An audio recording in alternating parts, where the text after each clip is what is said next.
Hello all, welcome है आप सबका। आज इस सेशन में हम बात करेंगे राइटिंग स्किल्स के सेंटेंसेस के बारे में। सेंटेंसेस क्या होते हैं ये इंट्रोडक्शन हम पहले देख चुके हैं, तो इसके बारे में और इसके थोड़ा सा और डिटेल में जानेंगे। अगर चैनल को अभी तक सब्सक्राइब नहीं किया है तो चैनल को सब्सक्राइब कर लीजिए ताकि अपडेट्स ऐसे ही मिलते रहें आपको। तो सबसे पहले स्टार्ट करते हैं पार्ट्स ऑफ सेंटेंसेस से। पार्ट्स ऑफ सेंटेंसेस क्या होते हैं? ऑलमोस्ट जितने भी इंग्लिश के सेंटेंसेस हैं जो आप इंग्लिश की क्लास ले चुके हैं, पढ़ चुके हैं अभी तक, आपको मालूम है कि हर सेंटेंस के अंदर एक सब्जेक्ट और आपका वर्ब जरूर होता है। कुछ सेंटेंसेस के अंदर आपके पास ऑब्जेक्ट भी होते हैं। तो बात करते हैं सबसे पहले सब्जेक्ट की। सब्जेक्ट क्या होता है? सब्जेक्ट वो कोई पर्सन या कोई चीज हो सकती है जो आपकी कोई एक्शन परफॉर्म कर रही है, या जिसके बाद जो है आपके जो बात करिए जिसके बारे में बात हो रही है। वर्ब जो है आपका जो है ऐसा वर्ड होता है जो आपके एक्शन को डिस्क्राइब कर रहा है, और ऑब्जेक्ट वो होता है जो एक्शन रिसीव कर रहा है या जिसके बारे में हम बात कर रहे हैं। एग्जाम्पल के लिए हमारे पास एक सेंटेंस है, दिव्या रीड्स अ बुक। यहाँ पर दिव्या क्या है? आपकी सब्जेक्ट है जिसके बारे में बात हो रही है, दिव्या के बारे में बात हो रही है। और वो क्या काम कर रही है? जो एक्शन परफॉर्म कर रही है वो रीड परफॉर्म कर रही है। तो रीड आपका जो है आपका आपका आपका वर्ब कहलाएगा। और क्या रीड कर रही है वो? एग्जैक्टली वो एक बुक रीड कर रही है, तो वो आपका ऑब्जेक्ट हो गया। तो ये चीज थोड़ी सी आपने ध्यान रखनी है कि पार्ट्स ऑफ सेंटेंसेस में हमारे पास एक सब्जेक्ट होता है, एक वर्ब होता है और ऑब्जेक्ट होता है। सब्जेक्ट जो आपके एक्शन को बताए कि आपका जो किस जो है एक्शन कौन परफॉर्म कर रहा है, क्या एक्शन परफॉर्म हो रहा है, वो वर्ब हो गया। और एक्शन जो है वो कौन रिसीव कर रहा है या किसके ऊपर एक्शन हो रहा है, वो हमारा ऑब्जेक्ट होता है। इसके कुछ और एग्जांपल्स हैं आपके यहाँ पर, हम डिस्कस किए हैं। जैसे आई एट एन एप्पल। तो यहाँ पर जो है आई जो है वो आपका सब्जेक्ट हो गया, जो एक्शन जो है आपका परफॉर्म कर रहा है। और एट एक्शन हो गया आपका, तो उसे वर्ब में आ गया आपका। और एक्शन जो रिसीव कर रहा है, किसको खाया जा रहा है? एप्पल को खाया जा रहा है, तो वो आपका ऑब्जेक्ट। इसी तरीके से ही कुक्ड डिनर। तो इसमें ही आपका सब्जेक्ट है, और कुक्ड आपका वर्ब, और आपका ऑब्जेक्ट जो है वो डिनर है। तीसरा सेंटेंस हमारा, शी किक्ड द फुटबॉल। इसमें आपके जो शी है वो सब्जेक्ट है, जो एक्शन परफॉर्म कर रही है। क्या एक्शन परफॉर्म कर रही है? किक परफॉर्म कर रही है, किक कर रही है। और आपका किस चीज के ऊपर? फुटबॉल के ऊपर। तो ये आपका ऑब्जेक्ट हो गया। इसी तरीके से दिया and Sanjay Brock the bottle. तो इसमें दिया और संजय क्या हो गए? आपके सब्जेक्ट हो गए जो एक्शन परफॉर्म कर रहे हैं। क्या एक्शन परफॉर्म हो रहा है? ब्रॉक कर रहे हैं, उसको तोड़ रहे हैं। किस चीज को तोड़ रहे हैं? बोतल को तोड़ रहे हैं। तो ये आपका ऑब्जेक्ट हो गया। इसी को इस तरीके से ध्यान रखना है। इसके बाद बात करते हैं टाइप्स ऑफ ऑब्जेक्ट की। ऑब्जेक्ट की अगर हम बात करें तो कई बार कुछ सेंटेंसेस के अंदर आपका जो सिंपल होता है, आपका जो ऑब्जेक्ट होता है डायरेक्ट होता है। जैसे दिव्या रीड्स अ बुक। तो इसमें दिव्या क्या एक्शन परफॉर्म कर रही है? दिव्या बुक को रीड कर रही है। क्या रीड कर रही है? वो बुक रीड कर रही है। तो बुक यहाँ पर क्या हो गया? ऑब्जेक्ट हो गया। बट कुछ सेंटेंसेस थोड़े से डिफरेंट होते हैं। जैसे Divya gave a gift to her mother. तो यहाँ पर जो है दिव्या क्या दे रही है? गिफ्ट दे रही है। किसको दे रही है? अपनी मदर को दे रही है। तो जहां पर एक साथ जो है दो चीजों के बारे में बात हो रही है, जो एक्शन रिसीव कर रहे हैं वो दो हैं। यहाँ पर गिव जो है, जो आपका जो गिफ्ट दिया जा रहा है आपका जो है, तो गिफ्ट भी आपका ऑब्जेक्ट है और मदर भी यहाँ पर ऑब्जेक्ट है। तो यहाँ पर जो है एक डायरेक्ट ऑब्जेक्ट होता है जो आपका आंसर देता है वर्ड का। जैसे यहाँ दिव्या रीड्स अ बुक है, तो यहाँ पूछे कि दिव्या रीड्स वर्ड। दिव्या क्या रीड करती है? बुक रीड करती है। तो ये आपका डायरेक्ट ऑब्जेक्ट हो गया। और इनडायरेक्ट ऑब्जेक्ट होता है जहां पर टू हुम या फॉर हुम का आंसर आता है। यानी जो दिव्या गिफ्ट दे रही है वो किसको दे रही है? अपनी मदर को दे रही है। तो इस तरीके से हमारे पास दो तरह के ऑब्जेक्ट्स हो सकते हैं, डायरेक्ट और इनडायरेक्ट। कुछ सेंटेंसेस में आपको डायरेक्ट मिलेंगे और कुछ सेंटेंसेस में आपको डायरेक्ट और इनडायरेक्ट दोनों ऑब्जेक्ट्स मिल सकते हैं।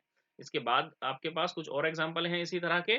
इनको देखिए ध्यान से। पहले जो दो एग्जांपल है, जैसे संजय बॉट द वेजिटेबल्स और Fatima and Sonia played the tennis. तो इसमें आपके पास जो वर्ब है, इसमें संजय बॉट द वेजिटेबल में बॉट है। क्या ला रहे हैं? वो वेजिटेबल्स ला रहे हैं। डायरेक्ट आपका वेजिटेबल जो है वो डायरेक्ट ऑब्जेक्ट है। इसी तरीके से Fatima and Sonia played tennis. इसमें जो वर्ब है वो आपका प्लेड है, और जो आपका डायरेक्ट ऑब्जेक्ट है दैट इज टेनिस। थर्ड जो एग्जांपल है इसमें थोड़ा सा डिफरेंस है, ही ऑफर्ड मी एन ऑरेंज। उसने मुझे ऑरेंज ऑफर किया। तो यहाँ पर जो वर्ब है वो ऑफर है, एंड जो डायरेक्ट है आपका, जो कह सकते हैं कि जो ऑब्जेक्ट है आपका वो ऑरेंज है। और इनडायरेक्ट किसको ऑफर किया? मुझे, मी। तो यहाँ पर आपका जो इनडायरेक्ट ऑब्जेक्ट है ये आपका जो है मी है। इसी तरीके से फोर्थ सेंटेंस में, the teacher gave us homework. जो आपके जो टीचर है वो आपका मेन आप कह सकते हैं कि सब्जेक्ट है। और आपके पास इसमें जो गेव है वो आपका वर्ब है, और होमवर्क जो है वो आपका डायरेक्ट ऑब्जेक्ट है। किसको होमवर्क दिया? अस, हमें होमवर्क दिया, तो वो आपका इनडायरेक्ट ऑब्जेक्ट हो गया। तो इसको ध्यान रखना है। ऐसे ही आप बहुत सारे और एग्जांपल्स ले सकते हैं अपनी लाइफ से, जिसमें डायरेक्ट और इनडायरेक्ट दोनों तरह के ऑब्जेक्ट्स होते हैं।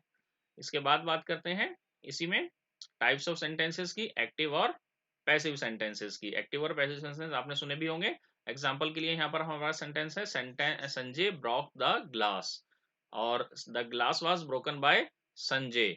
तो यहाँ पर देखो, दोनों जो आपके सेंटेंसेस हैं, इनका एक्चुअल जो मीनिंग है या जो सेंस है वो सेम निकलता है।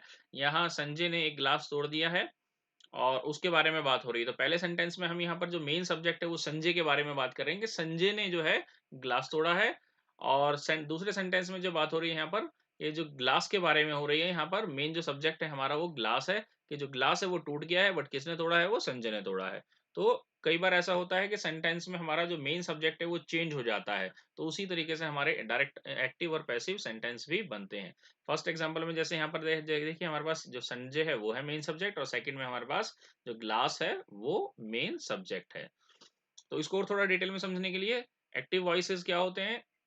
एक्टिव वॉइसेस वो होते हैं जिनमें जो सब्जेक्ट है वो आपका एक्शन परफॉर्म करता है, और पैसिव वॉइस जहां पर जो सब्जेक्ट है वो एक्शन को रिसीव कर रहा है, यानी उसके ऊपर एक्शन परफॉर्म हो रहा है। तो यहाँ पर संजय जो है वो आपके ग्लास को तोड़ रहा है, तो ये आपका एक्टिव हो गया। यहाँ पर ग्लास है वो टूट रहा है, वो एक्शन रिसीव कर रहा है, ब्रोकन है, तो यहाँ पर ये आपका पैसिव वॉइस हो गया। तो इस तरीके से आपने एक्टिव और पैसिव वॉइस को ध्यान रखना है। इसके कुछ एग्जांपल्स देख लेते हैं। जैसे शी रोट अ लेटर, तो इसमें जो शी है वो आपका मेन सब्जेक्ट है, और आपके पास इसी का जब पैसिव बनाएंगे तो इसमें है a letter was written by her. तो यहाँ पर लेटर जो है वो आपका मेन सब्जेक्ट हो गया। इसी तरीके से सेकंड सेंटेंस जो है आपका example, he open the door, इसमें ही जो है वो मेन सब्जेक्ट है, और जो आपका एक्शन परफॉर्म कर रहा है डोर को ओपन कर रहा है, बट यहाँ पर जो है हमने इसको रिवर्स कर दिया। यहाँ पर जो डोर है वो आपका मेन सब्जेक्ट हो गया, जिस जो एक्शन रिसीव कर रहा है वो ओपन हो रहा है, किसके थ्रू हो रहा है? हिम के थ्रू। इसी तरीके से मोहन प्लेड अ फ्लूट, तो इसमें सब्जेक्ट जो है वो मोहन है, जो फ्लूट बजा रहा है वो मोहन है, और आपका जो इसका पैसिव बनाया तो फ्लूट को हमने यहाँ पर मेन सब्जेक्ट बना दिया, और उसके ऊपर एक्शन परफॉर्म हो रहा है, क्या एक्शन पर रिसीव कर रहा है? वो प्लेड, यानी फ्लूट जो है वो प्ले की जा रही है, किसके थ्रू की जा रही है? मोहन के थ्रू। तो इस तरीके से हम एक्टिव और पैसिव वॉइस या पैसिव सेंटेंसेस बनाते हैं। इसके बाद हमारे पास है types of sentences according to their purposes. क्या पर्पस वो फुलफिल कर रहे हैं उसके बेसिस पर हमारे पास अलग अलग सेंटेंसेस हो सकते हैं। जैसे एग्जांपल के लिए, हु ब्रोक द बॉटल, ये किस तरह का सेंटेंस है? ये क्वेश्चन है। यहाँ पर हम पूछ रहे हैं कि ग्लास किसने तोड़ा है। इसका एक तरह से संजय ब्रोक द जो बॉटल है, तो ये इसका स्टेटमेंट हो गई। आंसर के लिए ये सिंपल स्टेटमेंट हो गई। और अगर इसमें कहता है नो आई डिड नॉट, तो ये आपका एक तरह का रिएक्शन हो गया। और लास्ट है इसमें पिक अप द पीसेज, तो अगर ये किस तरह का सेंटेंस है? ये एक तरह का इंस्ट्रक्शन है, ये एक तरह की ऑर्डर है। तो ये अलग अलग तरह के क्या है? हमारे सेंटेंसेस हैं, अकॉर्डिंग टू देयर पर्पसेस वो क्या पर्पस फुलफिल कर रहे हैं। इसी को थोड़ा सा और समझते हैं। हमारे पास यहाँ पर स्टेटमेंट्स या डिक्लेरेटिव सेंटेंसेस होते हैं, जहां पर आपका सिंपल सेंटेंसेस यूज किए जाते हैं, और ये यूजली फुल स्टॉप से आपके क्लोज होते हैं, एंड होते हैं। ये सबसे ज्यादा हम इन्हीं सेंटेंस का यूज करते हैं जो हमारे सिंपल स्टेटमेंट होते हैं। एग्जांपल के लिए, I go to school, I like eating vegetable, it is very cold, this room is unclean. ये सब हमारे क्या है? ये सब हमारे डिक्लेरेटिव या आपके नॉर्मल प्लेन स्टेटमेंट्स हैं। दूसरा जो है हमारा टाइप क्या है? क्वेश्चन और इंटेरोगेटिव सेंटेंस, जिसमें हम किसी से क्वेश्चन पूछते हैं। तो इसमें हमें पता है कि उसके लास्ट में हमेशा जहाँ भी क्वेश्चन मार्क आ जाता है, कब, कहाँ, क्यों, कैसे, इस तरह के जो भी सेंटेंसेस होते हैं, ये हमारे ये हमारे क्या होते हैं? आपके इंटेरोगेटिव या क्वेश्चंस वाले सेंटेंसेस कहलाते हैं। जैसे, did you go to school, do you like eating vegetable, how is the weather, could you help clean the room, do you complete your project work. इस तरह के ये सारे सेंटेंस क्या है? हमारे इंटेरोगेटिव या आपके क्वेश्चन वाले सेंटेंसेस कहलाते हैं। तीसरा हमारा पास जो टाइप है दैट इज इमोशन और रिएक्शन या एक्सक्लेमेटरी सेंटेंस। एक्सक्लेमेटरी सेंटेंस जहाँ पर स्ट्रॉन्ग इमोशन या फीलिंग को एक्सप्रेस किया जाता है, जिसमें आपकी जो है हैप्पीनेस हो सकती है, सैडनेस हो सकती है, फियर हो सकती है, वंडर हो सकती है। तो इस तरह का कोई भी रिएक्शन अगर आप परफॉर्म कर रहे हैं, किसी सेंटेंस में ऐसा रिएक्शन निकल के आ रहा है, तो वो आपके एक्सक्लेमेटरी सेंटेंसेस कहलाते हैं। जैसे, आई कम फर्स्ट इन क्लास, ये आपकी जॉय है, आप खुशी में बता रहे हो कि मैं क्लास में फर्स्ट आया हूँ, तो यहाँ पर फुल स्टॉप नहीं लगा के हमने एक्सक्लेमेशन लगाया, जिसमें हम स्ट्रॉन्ग फीलिंग बता रहे हैं कि हाँ मैं क्लास में फर्स्ट आया हूँ। ओह इट्स सो कोल्ड, मैं मुझे बहुत ज़्यादा ठंड लग रही है, मैं बहुत ज़्यादा जो है कोल्ड फ़ील कर रहा हूँ, तो मैं इसमें जो है यहाँ पर एक्सक्लेमेशन लगा के मैंने अपनी स्ट्रॉन्ग फीलिंग को एक्सप्रेस किया है।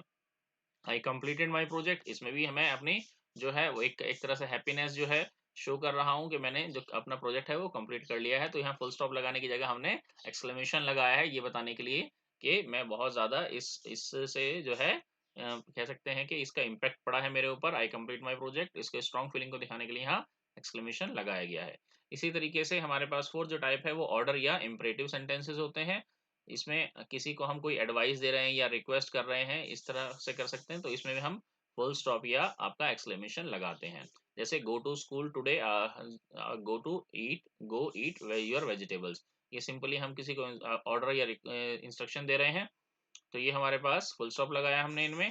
Wash your sweater, clean your this room, ये आपके सिंपल ऑर्डर या इम्परेटिव सेंटेंसेस हैं। तो ये आपके सेंटेंसेस के टाइप्स हो गए अकॉर्डिंग टू देयर पर्पसेस। इसके बाद हम बात करते हैं पैराग्राफ की। पैराग्राफ क्या होता है? बेसिकली पैराग्राफ हमारे पास सेंटेंसेस से मिलकर बनता है। एक जो हम सेंटेंस कोई बना रहे हैं किसी भी चीज के बारे में, तो हमें इस चीज का ध्यान रखना चाहिए कि उस पैराग्राफ के अंदर उसी चीज के बारे में लिखें। दूसरे टॉपिक या दूसरा आइडिया अगर कोई है, तो उसके लिए हम अलग सेंटेंस बनाएं। एग्जाम्पल के लिए अगर हम अपने स्कूल के बारे में लिख रहे हैं, तो पहले पैराग्राफ के अंदर हम सिर्फ ये बताएं कि स्कूल की डिस्क्रिप्शन दें। स्कूल हमारा ऐसा है, उसका साइज ये है, उसमें इतनी बिल्डिंग्स वगैरह हैं। तो एक पैराग्राफ में हम पूरी डिस्क्रिप्शन दे देंगे अपने स्कूल के बारे में। दूसरे पैराग्राफ के अंदर हम अलग से बताएंगे कि हम अपने स्कूल को क्यों पसंद करते हैं, या मुझे मेरे स्कूल में क्या पसंद है, या मेरे स्कूल में क्या-क्या जो है कह सकते हैं डेली एक्टिविटीज़ होती हैं, या किसी इवेंट के बारे में डिस्क्राइब कर रहे हैं, तो वो अलग-अलग पैराग्राफ्स में हमें बनाना चाहिए। तो ये पैराग्राफ बनाने का तरीका होता है। इस चीज़ को ध्यान रखना चाहिए पैराग्राफ बनाते हुए। तो इस वीडियो के अंदर इतना ही। अगर आपको वीडियो अच्छी लगी है, तो इस वीडियो को लाइक कीजिए और अपने फ्रेंड्स के साथ भी शेयर कीजिए। आपको लगता है कि किसी के काम आ सकती है ये, जिन फ्रेंड्स के पास अभी तक ये नहीं पहुँची है, उन तक पहुँचाइए, इसको शेयर कीजिए। और इसके साथ ही जो वीडियो है उसको लाइक करने के साथ-साथ चैनल को सब्सक्राइब कर लीजिए। और अगर कोई डाउट है, कुछ पूछना चाहते हैं, तो आप कमेंट में भी पूछ सकते हैं। और इसके अलावा आप एफबी पर भी मुझे पर्सनली कॉन्टैक्ट कर सकते हैं। ये एफबी का पेज का लिंक नीचे दिया हुआ है fb.com, techitwit.in, आप इस पर भी मुझे कॉन्टैक्ट कर सकते हैं। Thank you very much.